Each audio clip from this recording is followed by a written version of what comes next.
大家好，老师，今天还是继续来这种赶海方式，空间就是那我们就下去吧，走。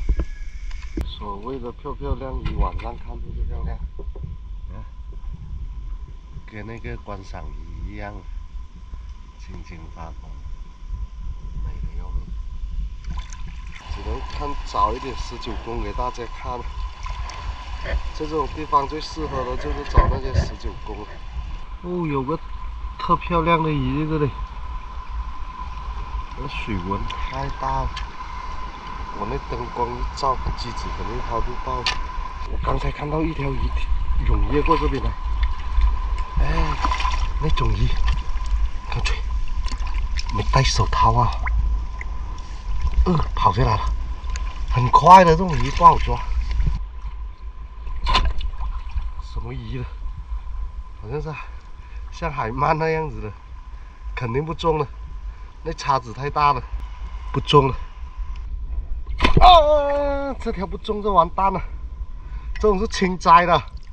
哦，很多鱼要猛，插阴不管了。有条漂漂亮鱼跳舞在那里，插还是不插？抓是肯定抓不中了，不知道什么原因跳舞在那里。哦，插不中，动着的鱼就不好插。聪明哦，不管它了，太小，不知道它是吃鱼饵还是被大鱼攻击过。抓到条脆骨鱼，太小了，放了吧。发现条小小的石斑。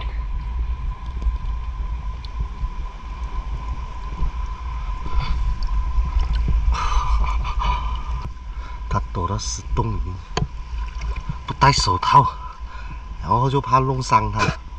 我只想抓它上来看一下而已。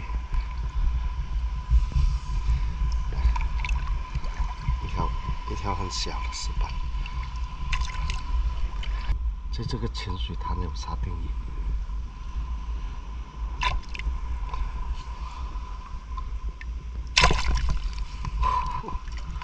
戴手套它就死定了。青摘鱼，一招给完了，一招不中就完了。天亮了，还发现一条鱼了，雷鳗鱼来的，评判就知道了。